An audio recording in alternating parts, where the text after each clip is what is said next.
Welcome to Dr. Lottie's Science with Soul, the podcast that transcends the boundaries between science and spirituality.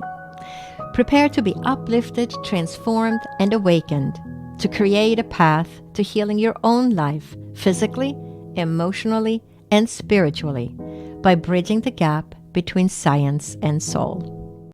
Welcome to Dr. Lottie's Science with Soul. Today's guest is Soraya Chemaly, who is an award-winning author, media critic, and activist who writes and speaks frequently about women's rights, gender, inclusivity, violence, and free speech. The former executive director of the Representation Project and director and co-founder of the Women's Media Center Speech Project, she has long been committed to expanding women's civic and political participation.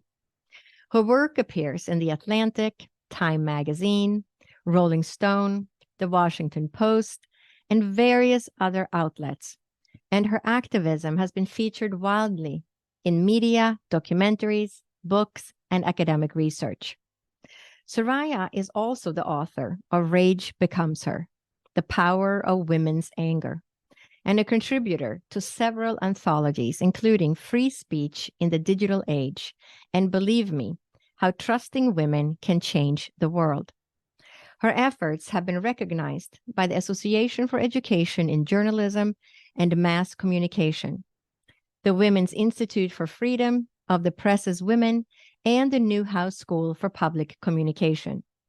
She was recently awarded a Wikipedia Distinguished Service Award, and Soraya currently serves on the National Board on the Women's Media Center and Equimundo, and is a former or current board and advisory member of Emerge America, Women, Action, and the Media, the Center for Democracy and Technology, Force, Upsetting Rape Culture, and VIDA. Welcome back to Dr. Lottie's Science with Soul. Today, my very special guest is Soraya Chemaly. And I just want to give you a warm welcome first before I even begin asking you questions. So welcome, Soraya. Oh, thank you. Thank you so much for having me on. I'm delighted to have this chance to talk to you. And I just finished reading one of her books, which is called Rage Becomes Her, The Power of Women's Anger. And it's absolutely phenomenal. I highly recommend it to anyone that's listening to this episode. And you will find so much solace and validation when listening or reading this book. And if you're a male, it will really open your eyes to how women and girls feel in our society. So I'm going to just jump right in. So what makes it negative or bad in our society for women to express anger? That's a good and very big question. Right. I think that ultimately what makes it negative or bad is that we've divvied up our emotional capabilities, we've gendered them in early childhood, and we've essentially said that anger is the property of boys and men. Now, we've denied boys and men other things like sadness, fear, sensitivity, empathy, being anxious and having finding solace. But in terms of anger itself, it becomes very clear to girls early in life that it's an emotion that is perceived as antithetical to femininity and good womanhood. So they learn to shed it. They learn to ignore it. And that's, there are really, I don't believe, any universals. Every culture, every microculture has its own mores. But by and large, this one is a pretty applicable one in that it's just not really welcome from anybody. But in men, you can have anger as long as it's not seen as destructive rage. But even that kind of rational anger, that's a whole other conversation, right? The rationality of men's anger, it's just not welcome in women. Yeah. And when I read the book, it was very validating for me personally, because I was born in the late 1950s, so growing up in the 1960s in Northern Europe, and I really connected with what was being shared in the book, and thinking back to my own childhood and my personal experiences going through life. I would say every chapter probably had something that triggered a memory, like, oh my gosh, yes, yes, yes. You all have And them, right? right. And it's absolutely fascinating because it also made me realize how much I have just become. It's just, this is just how it is, right? You're so Yeah. used to going through life and having these different experiences. And then you also, you open your book, you talk about how in the book, how this little boy was knocking over the castle.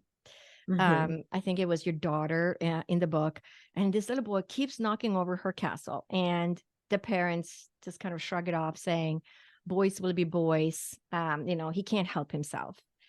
So can you expand on how this whole thing of suppressing anger for women and not being able to show our true emotions begins in early childhood, and then the real evolution, that carries on into our adulthood?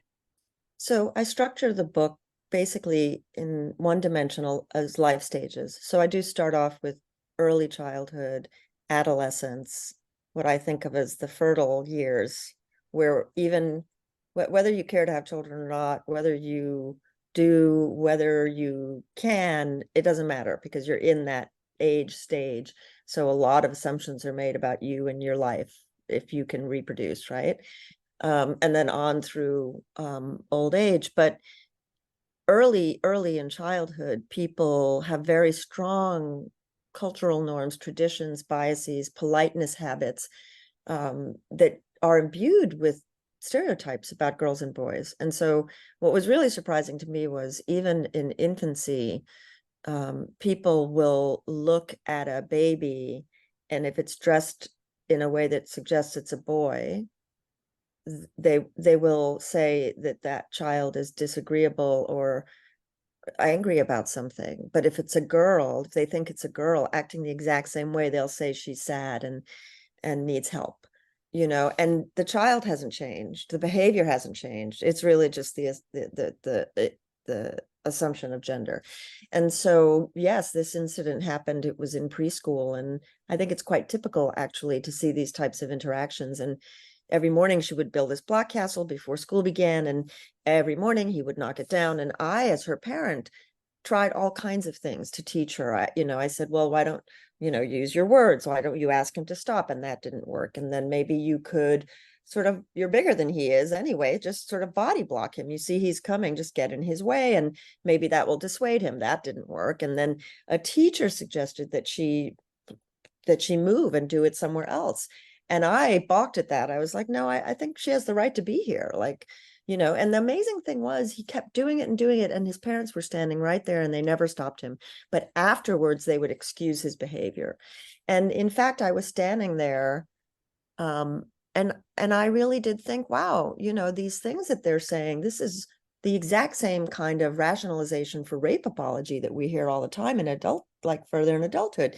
He couldn't help it. It was so tempting. I mean, what little boy could resist? Look at that castle. It just looks like it's meant to be knocked down. Literally, these things were coming out of their mouths. And so I realized that I had taught her not to be angry in a confrontational, demanding way that centered her own needs. I had tried to have her adapt her behavior so that she was a good citizen, or that she was polite, or that she was kind. And that all the adults together had created an environment in which this little boy controlled the environment himself through his misbehavior and his lack of control, which is another myth, because cross-cultural studies certainly show that boys and girls are equally capable of controlling themselves at that age. It's just that in our culture, we just refuse to acknowledge this fact, right? We really think boys can't do it. And so, yeah, that was just a typical, and honestly, I probably have a dozen of those from friends and family. Because once you think about it, you can think in your own experience, oh, that's right. We constructed this reality around these children just through our behaviors. Absolutely. I mean, I came to this country. I think it's different also in different countries. So Yes. being born and raised in northern Scandinavia in Sweden, I would say it's different. The boys are taught to show emotions and cry Mhm. much different than it is Very here in the United different. States. Because I remember being so conflicted raising I have two boys and a girl that are all adults now, but living in New York at the time when they were little, and seeing how differently the boys were treated versus the girls, and Mhm. then try to do the Swedish way, it's okay to It's cry, very it's okay hard to on show your your own. emotions, but they would be, like they would be teased or be, Yeah, sissy, stigmatized. right? Because boys are supposed to be tough and they're, very rambunctious and like exactly like knocking down the castles. And Mhm. it was so different living in that culture in New York. And that was different from I had lived in California 5 years prior. And so the culture, even within the country, is different from state to 100%. state. And it's fascinating. And then from country to country and how we raise our kids. And it shows too, right? Then we become adults. And we have, you talk about in your book how when little girls are angry, it's called cute or sassy. And then the older women are called bitches. And then you wrote, there's a quote, there's no time in life when our anger is acceptable. Teenage girls are spoiled, silly or moody for standing up for themselves, and older women fed up saying no, are called bitter. So and then angry women are bitches, lesbian, or man haters. And we call it sad Asian girls, hot tempered Latinas, crazy white women, and angry black women.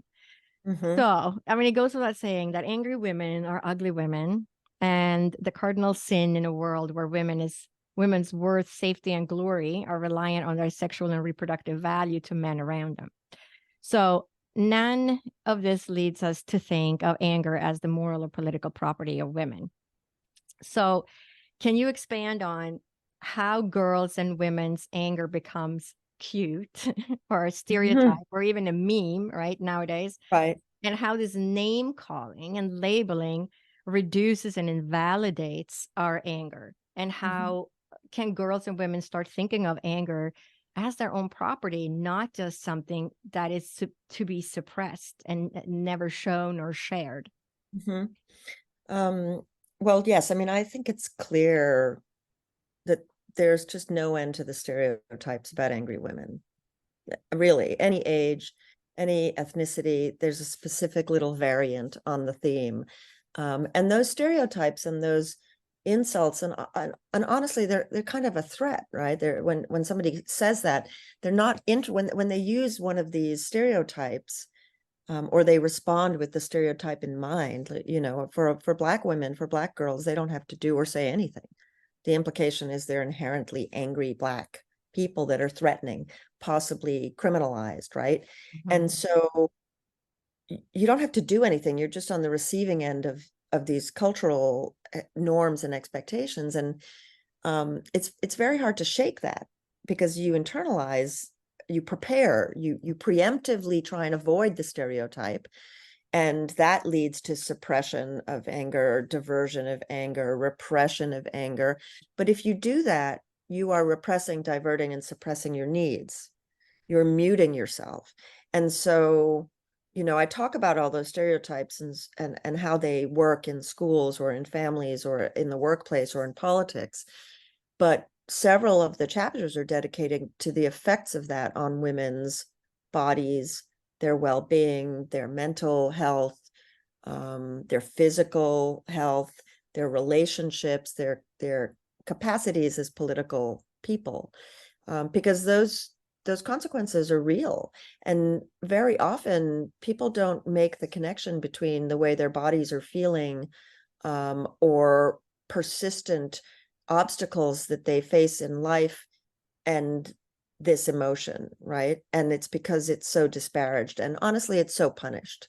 Even as little girls, we know that girls are taught to use their polite voices 3 times more often than boys. They're not supposed to interrupt.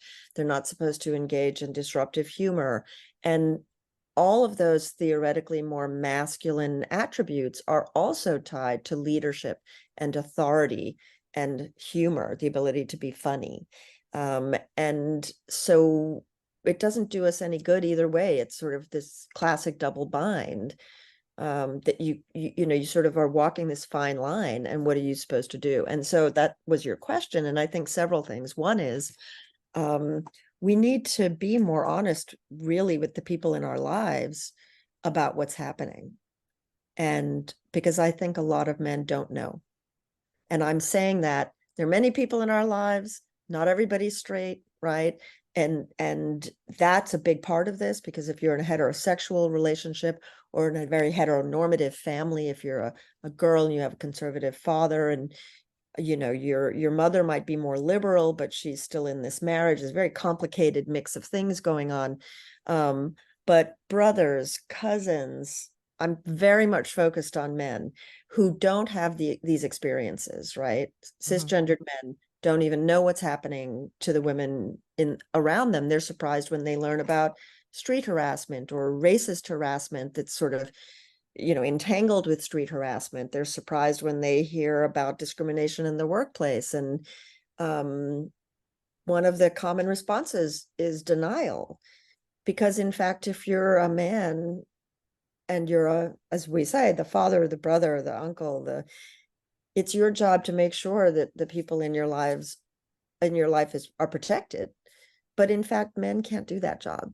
There's just no way for them to protect the women in their lives. They'd have to literally glue themselves to them 24/7. And I think that's really cognitively challenging, cognitively dissonant. I think it's a challenge to masculine identity to really think, wait, I have this impossible task. What am I supposed to do? If I put my daughter on a school bus, or my wife goes on a business trip, or my mother is at the doctor, all this shit's going to happen. And I am helpless. And you're not supposed to be helpless if you're a man in this society, right? You're supposed to be in control and powerful. And so when women are angry and they say why they're angry, that's actually gets turned into a threat to male identity, as opposed to a way to say, know me better, care for what I care about, help me change this by being my ally, or by helping me think through the problem. And so I think the whole issue of the anger itself is really caught up in all of those complications. Yeah, no, absolutely. And so now, as this is our expectations in our society, how does this then translate into politics later in life? So, for example, Donald Trump takes the stage and expresses anger, like in a nonsensical manner, and the public sees him as a strong leader. And his locker room talk comes out where he's talking about women, and the public not only justifies it, but openly accepts it. And I know women personally who just brush this off and says, oh, it's just locker room talk, as if this is acceptable and nothing serious, because they're so part of this society themselves that they don't even see what's wrong with that. So how can we change this in our society, in our culture, so that women themselves even understand that they are worthy of not only respect, but also, if the man, regardless of his political power, is partaking in the locker room talk, that these women have every right to be angry. So, how do we change that in our society? Because many women themselves don't see anything wrong with it because they are so used to it. And their system's justifying, right? Like, you want to believe the world is just. You want to believe that things are safe. You want to think that the world order you are part of is coherent and it makes sense. I think there are a couple of things. I believe everything really has to happen to change. Everything has to change, right? You can't just change your mind, change your mindset. Like, that whole kind of, for me, that individual power through do all, like, that's just more nonsense, because we live in a society, we live dependent on each other, we live in relationship to each other. So that's all well and good, and I'm happy that some people can do that, and I just think that's not how the change is going to happen, right? And so I think early childhood education is really important, which is why our schools are literal battlefields right now. People understand what's at stake. Yeah. They really do. I think too that there's this kind of presumption. We live in a really sex segregated society. Labor is sex segregated, emotions are sex segregated, clothes, I mean, you just pick your thing and there's some quality of that, right? But the result is that we kind of expect women to somehow inherently, from the moment they're born, really really understand what would be right for them, or to be progressive or egalitarian, and that's not the case. And so you have a lot of men who are progressive and egalitarian, and a lot of women who are deeply conservative and reactionary, right? There's nothing inherent in experiencing the world this way that would lead you to that direction.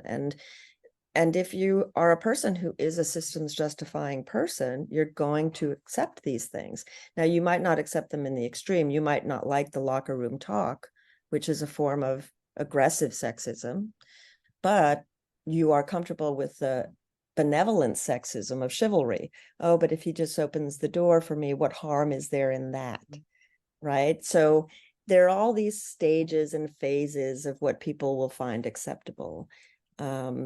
And in the end, I think that it requires a kind of transformation of worldview, not mindset, which is different, but a worldview about how the world should be structured and how we should all relate to each other.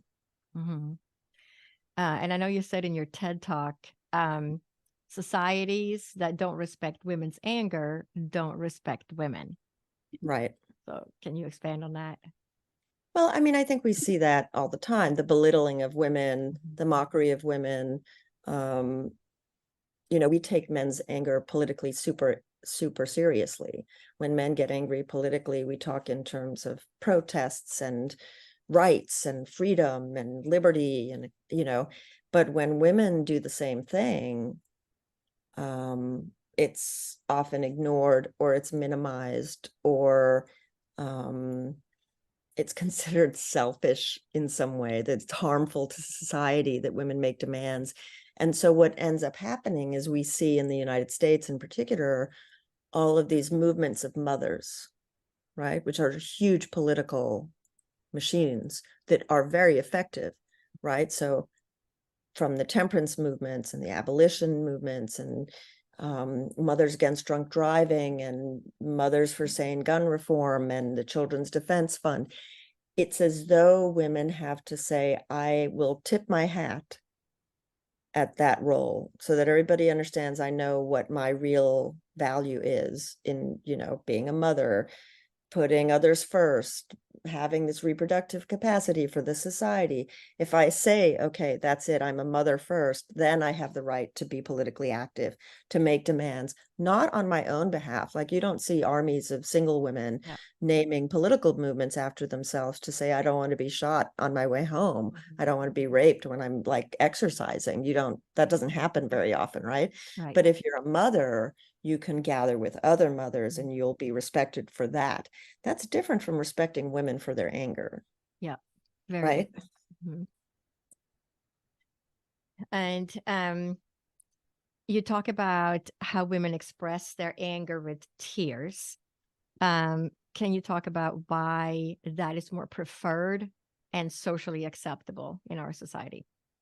Well, I think tears aren't particularly threatening, and sadness is acceptable, sickness is acceptable, anger is unacceptable. So, and also tears will confirm a gender role and a relationship. And I certainly have had the experience of being so angry that I cried and I didn't even know why I was crying. But it's probably almost certainly the fact that as a child, I learned that if I cried, I would get what I wanted, as opposed to being demanding and difficult and angry, even if what I wanted was just fairness, And so I think we're very, very socialized to act that way. Also, interestingly, in the evolutionary sense, different types of tears elicit different responses from the people in your environment. And I think that's also interesting that we have evolved to do that. But, there's some really interesting studies of, again, heterosexual relationships. And I'm focusing on that because those are the ones that are least cross-gender empathetic. Queer relationships, lesbian relationships in particular, people in those relationships tend to be more honest and open about their emotions. They tend to negotiate what's happening in their households more. They are already transgressing in terms of gender and sexuality, and so they don't fall into the patterns that heterosexuals do. And so in heterosexual couples, studies have shown that men do find anger in their spouses selfish. They think it's selfish. And women don't want to express anger because they fear the response from the father or the spouse or even the son in the house. They fear all kinds of things: the withdrawal of financial support, the emotional abuse, anger back without any kind of acknowledgement of what they're saying, right? And so men tend in those relationships to get angry about a woman being angry, not to get angry about what's hurting her or what's bothering her. And so in response to that, women will express their anger through fear or sadness, which then allows a man to step in and be protective and to provide comfort. And so there's a whole gender dynamic wrapped up in those kinds of ways of communicating that feels natural, but is socially constructed. And so all these women that are now not allowed typically to express anger in their relationship or in society on a whole. I know in your TED Talk, you also talk about the connection of how suppressed anger in women is making them sick. Mm-hmm. And you said, I'm sick and tired of women I know being sick and tired, which is such a good phrase. It's right? Not mine. That's Fannie Lou Hamer said that, and right. I paraphrased it. I had it's hard because in this TED Talks, I'm like, there are notes, there's other stuff going on. Yes, she had a great quote. Right. But it is a great quote. I think many of us feel, right? Mm-hmm. Like one of my 14-year-old girls, she came home one day and she said, why are all of my friends so sick? Mm-hmm. Why? And I had the same feeling as a woman in my mid-40s. Mm-hmm. So many women I knew, when you would get together with women and you say, how are you? And 9 out of 10 will say, oh my God, I'm so stressed. I'm so tired. Yep. That's the first thing that they say. Mm-hmm. And they do say that, but if you just Mm-hmm. scratch the surface, if you just ask a couple more questions, mm-hmm. in fact, that they're exhausted, they're exhausted and they're angry about it because they feel taken for granted, or they don't have help, or they don't have understanding. Yeah. And I mean, not even being able to express their emotions.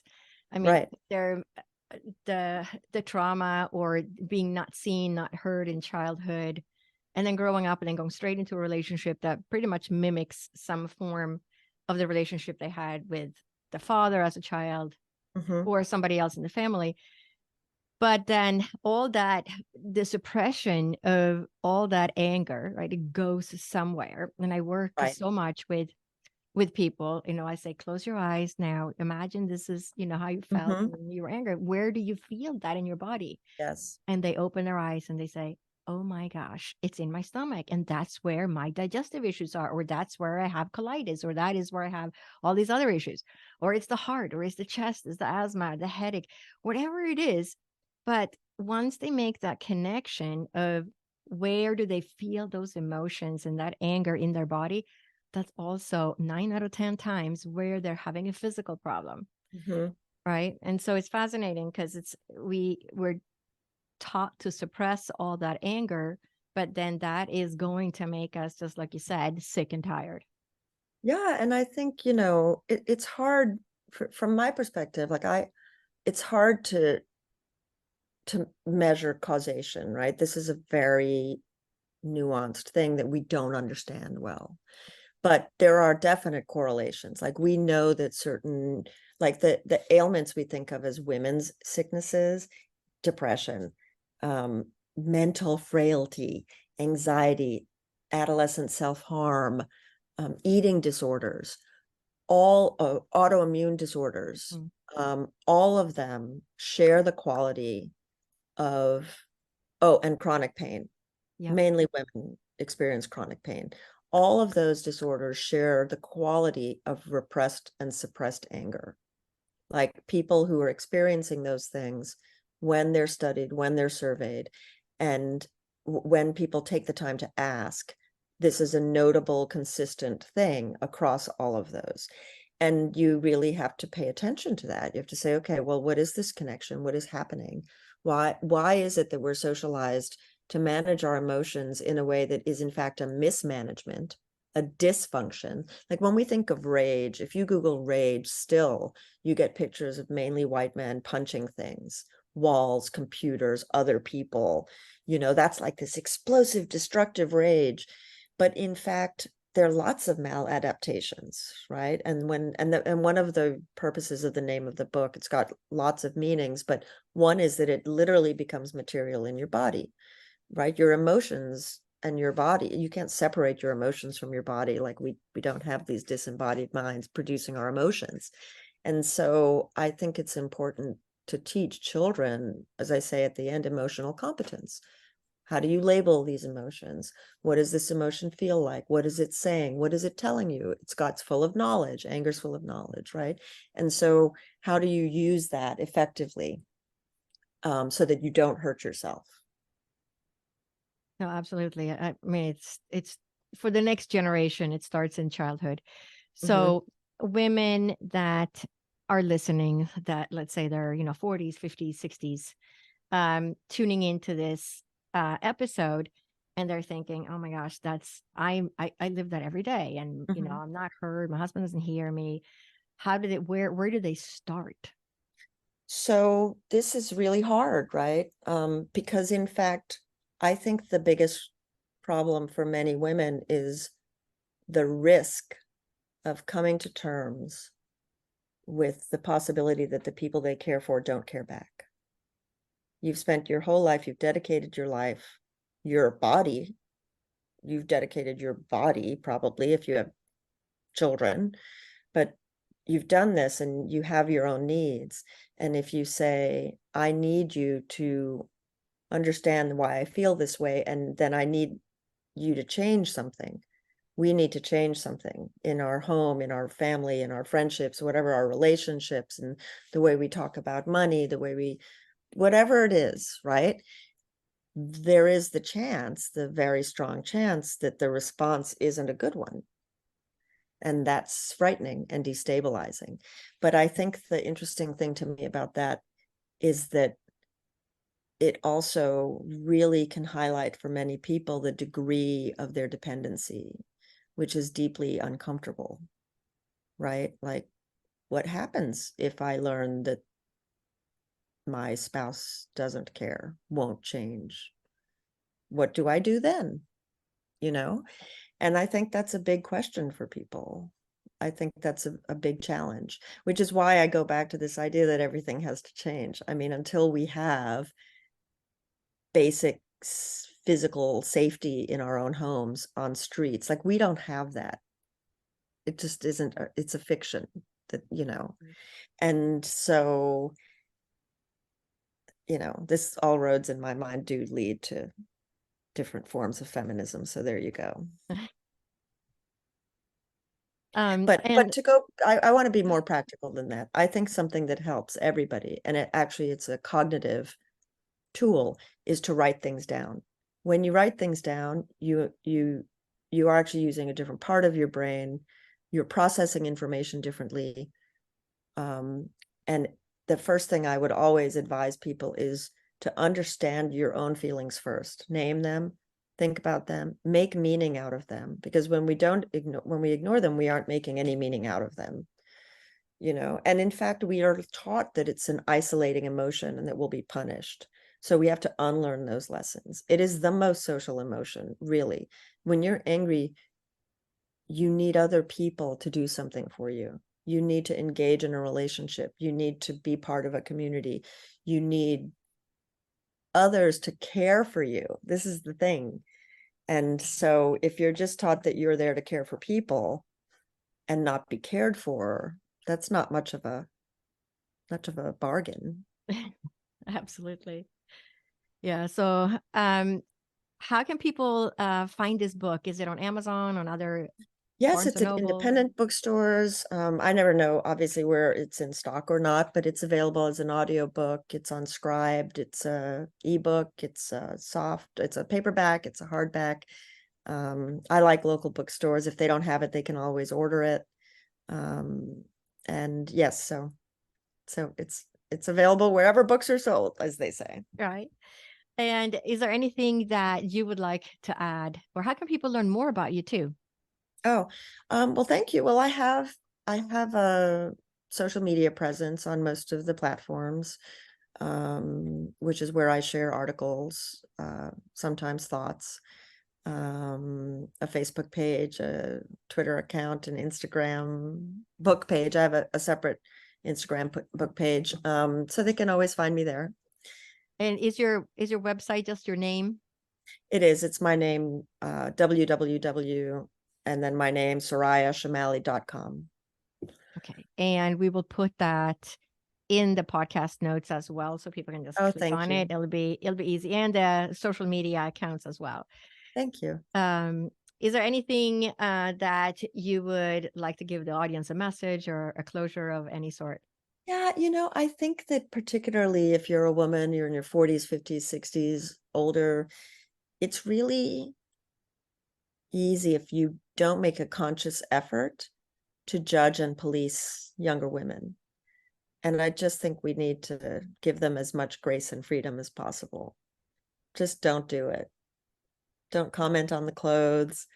Don't comment on the jewelry. Don't comment on, just let them be free. Because we just won't leave them alone. I'm like, just leave. Women just want to be left alone. They just like, they don't want to be lonely, but they're just like, can't I just live my life without all of this constant scrutiny, surveillance, judgment, commentary, demands, and in fact, they just want to do whatever, like anybody, they just want to be free, and that's sort of the irony of living here and hearing about freedom all the time.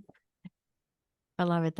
That's really good advice. Just I leaving mean, the there are enough critics. We don't need to add to the exactly. We don't need to add to what's already going on in the society, and that's right.